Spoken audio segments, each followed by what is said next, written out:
So what I'm going to try and do today is I wanted an internal snare mic. There's also internal tom mics you can buy. We used to have a suspended microphone in the bass drum when we had the white drum set because we had a double pedal.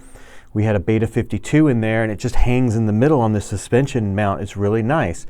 But I didn't want to buy a whole other suspension mount and another Beta 52 when I got the second bass drum. So I bought 2 new microphones and stands. It was actually cheaper. I have these cheap Chinese microphones in there which work just fine. I am software triggered, so I don't have physical triggers on the drums. I'm using the real microphones to just pick up the sound of the stick hit, and then it triggers the trigger software. So what I've been doing is I had a microphone on the snare drum and it was mounted to the rim and it was on the side and it was okay, and then I moved it to the front and that was fine.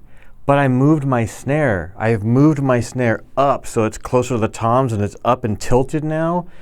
And so it's a little bit different to play, and I wanted it that way for a reason, but the microphone sticks up too high and it's hard to kind of go around it. So I've been playing with it, moving it all over the place, and I didn't like it. So I said, I need an internal microphone. So for the interim, while I'm waiting for that, to save money for that, I have a bottom snare mic. Now, even though I'm triggered, I use the real sound of the bottom of the snare in the mix. So because I have that microphone there, and all I need for the triggers is a sound. You don't need. I was using that as the bottom and the trigger mic. It's not as snappy. It doesn't give as clean of a signal to the trigger software as like the top microphone did. So I said, okay, I'll put an internal microphone in there because a lot of people are going to go, an internal snare mic, that's going to sound like garbage. I don't care. I just need a nice snappy hit for the triggers. This is also an 8-inch deep snare. It's a Mapex 8x14. So this will work just fine. There's a bunch of companies that make internal mounts. They're expensive. So I found this other company called Rock 4 online. It's a guy named Charlie. I think it's just one guy. And I'll put the link in the description to his products. And what he's done is he's 3D printed this rail with a microphone holder on it.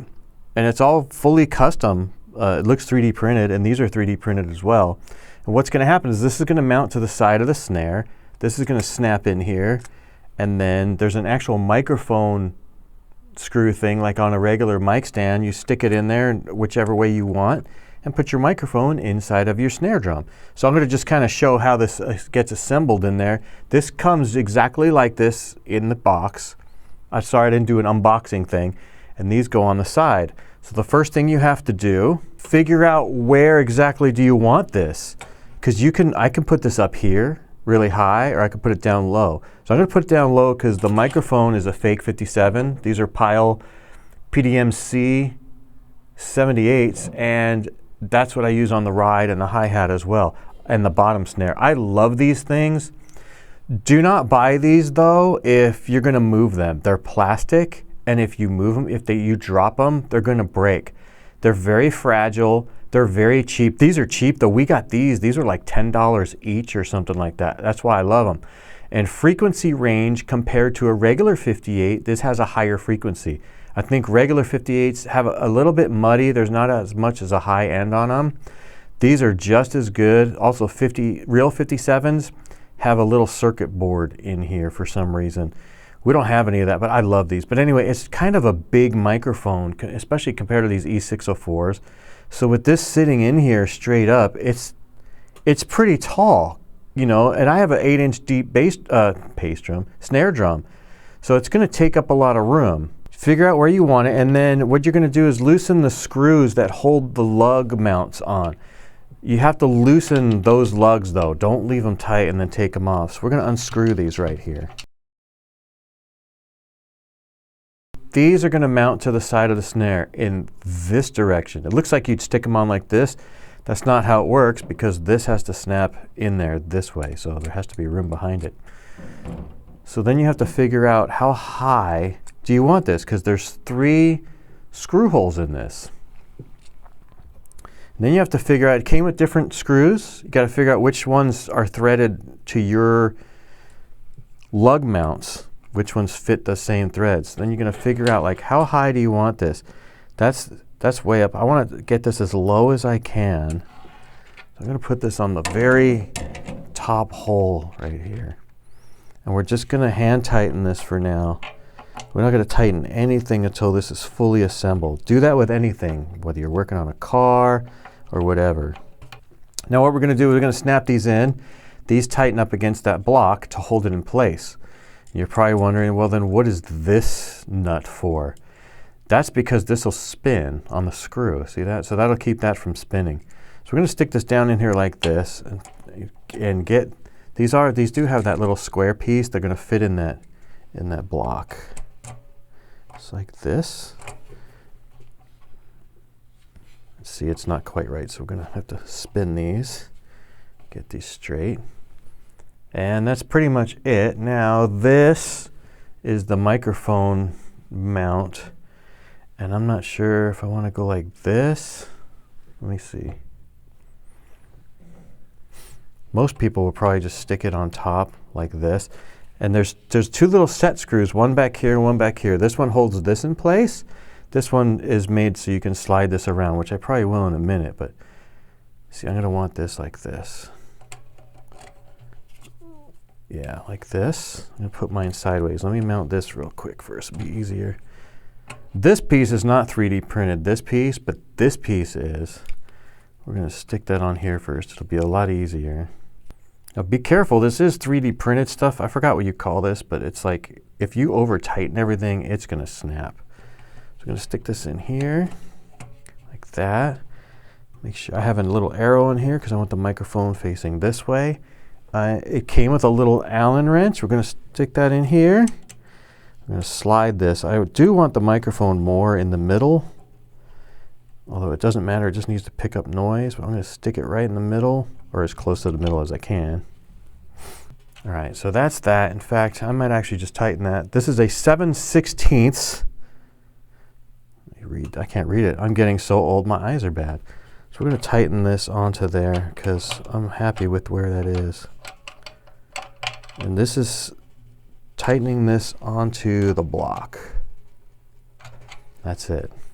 Then see how this still spins? So what we're going to do, just kind of make that straight up and down. We're going to tighten those in place. That'll keep that from spinning.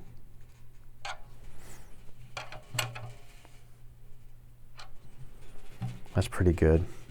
This, I'm just going to aim it like this. I'm then going to tighten this set screw so it doesn't slide. I wanted to do this on like a table and spread it out and show you guys on a table. There's videos that this guy has doing this that you can watch. I'll put links to whatever I can find. I just figured I want to do it at my drum set. So that's good enough. I used the back side. I'm not going to use this side and crank down on it.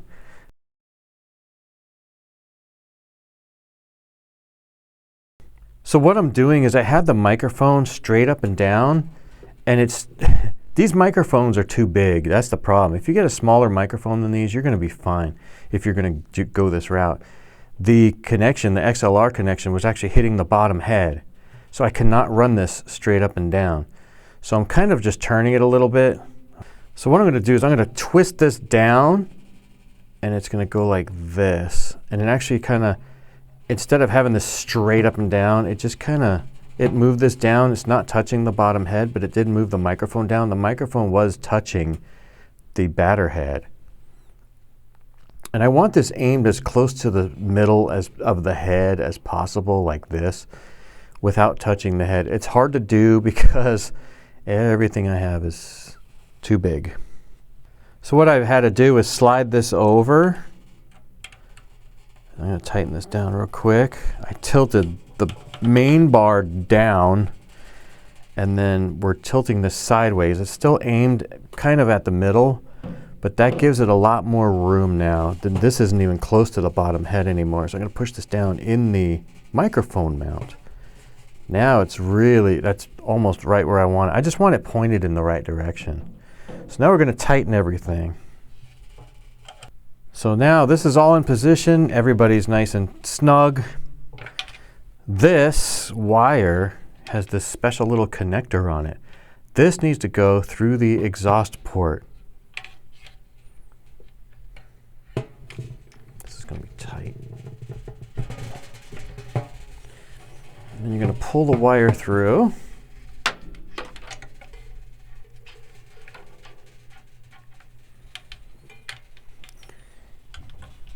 The next step I have to do really quick is I need to put a piece of black tape around this so that the microphone doesn't slide down the microphone clip. I actually do this to all the microphones so that they don't slip, because you're playing drums, things are shaking, there's a lot of vibration. You don't want this to slip down. You don't have to do this, it's just something that I do. I put it on the microphone, not on the clip, just before the actual clip. That way it won't, it's too fat to slide down the clip itself. So then this piece, this is like a TRS 1/8 inch right here. This is going to clip in there, and this is going to tighten down on this connector right here. And you probably think, well, that's XLR, how do you get phantom power? You can actually run a TRS with an XLR because you're going to get all 3 positions. That's the main thing with XLR, is you can run power through them. This actually works if you have a TRS. TRS is the 2 lines and then the tip. So you make sure that snaps all the way in, and then you're going to tighten this down and snug this down.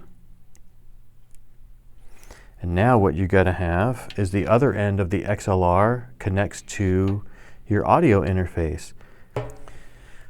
One thing I'm going to recommend is don't pull that all the way through the port and pull this, because now you just have this wire and you're going to be pulling it because there's nothing holding it against the hole.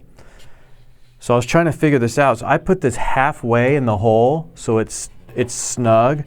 And then I'm going to do something with this so that it's in here and it's not rattling around in here. But that way it's almost like as if, see if I can show this. It's almost like as if you put a little plug on the side of your snare. That way it's like you're plugging into the side of your snare. And then if you need to, you could probably unplug this and still have this connector. It's very snug in that hole right there in the exhaust port. I hate to do it. The Velcro did not work how I wanted it to. I don't want to zip tie it. I hate using tape. I learned at the sign shop to never use tape on a lot of stuff. Sticky stuff sucks. You don't want to use sticky stuff all the time. It ruins things, but that's what I'm going to do. I'm going to put some tape around this because for some reason the Velcro couldn't get it to work the way I wanted it to. That's how I did all my electronic drum sets I've had and the one I have now, and all my cable management down here. I use Velcro everywhere. This is gray. I usually use black. I have black Velcro everywhere. You don't want to tape things. Can you imagine having tape all over everything? That's going to be a mess. And then when you go to move things, like if I add a microphone cable or I want to do something else, I want to move them in some way, everything's taped. That's a bad idea. You don't want to do that. You want to take care of your stuff. So that's pretty good. This is just sitting here. It's not going to really make it. I don't want to tape it to the microphone. I think it's fine right there. I'm thinking even if you didn't have triggers, that might still work. I don't think it's going to make that big of a difference. It's fine for what I'm using it for. I hate to mess up my stuff like that. I think it's stupid. So now we're going to stick the head back on. It's not quite in the center. It's close. It's close enough. I'm not that picky. I don't even like using this head, but because I'm triggered, I ruined the other head. I used it too much. It's really nice. We have a hybrid head. Those are awesome, the Evans hybrid. But this is a Remo with this is the bass drum dot. That's just to kind of make it last longer. I'm trying to save money right now for a new snare head. I don't have a lot of money right now.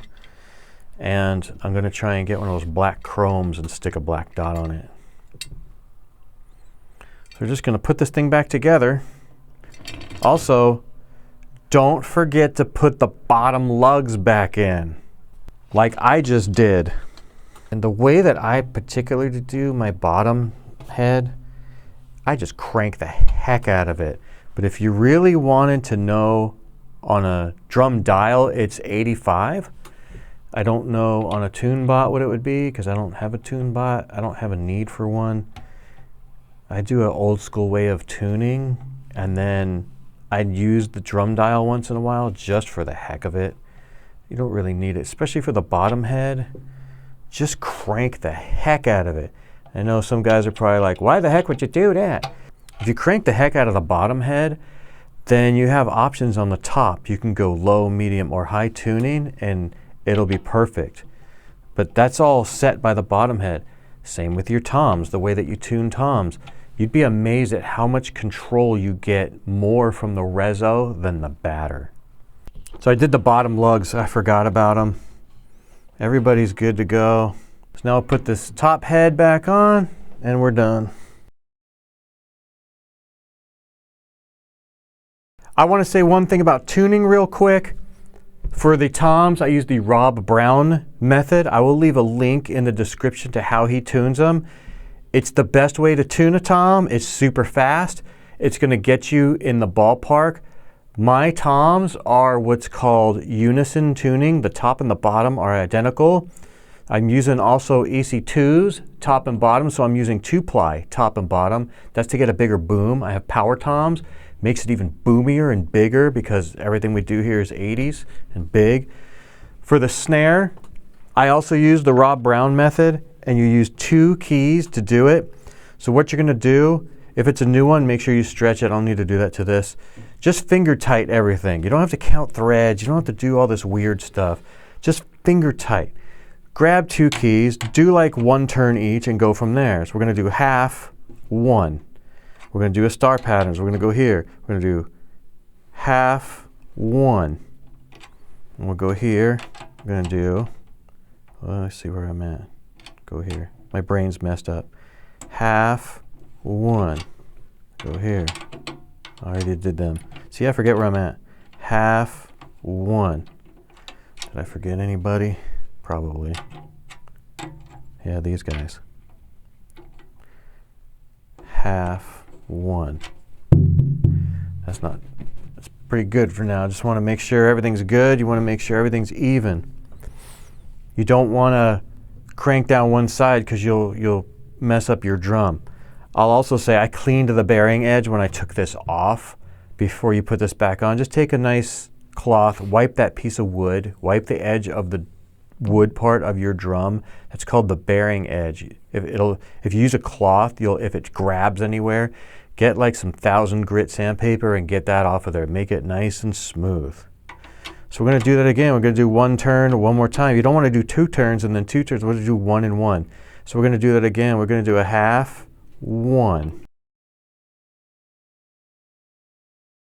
There's a little trick I do if you can feel it. If your stuff ain't rusty, you can actually feel the real tension and see if one's just a hair off than the other.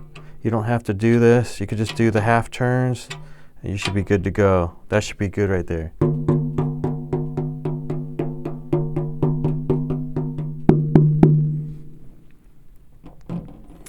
I cannot do a test right now because it's like midnight.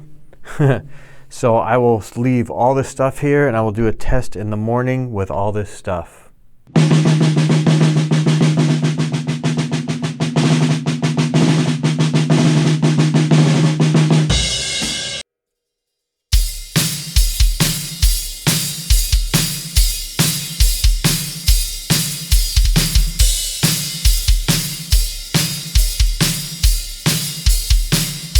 So I really want to thank this dude for making this. This is perfect for what I need. This is awesome.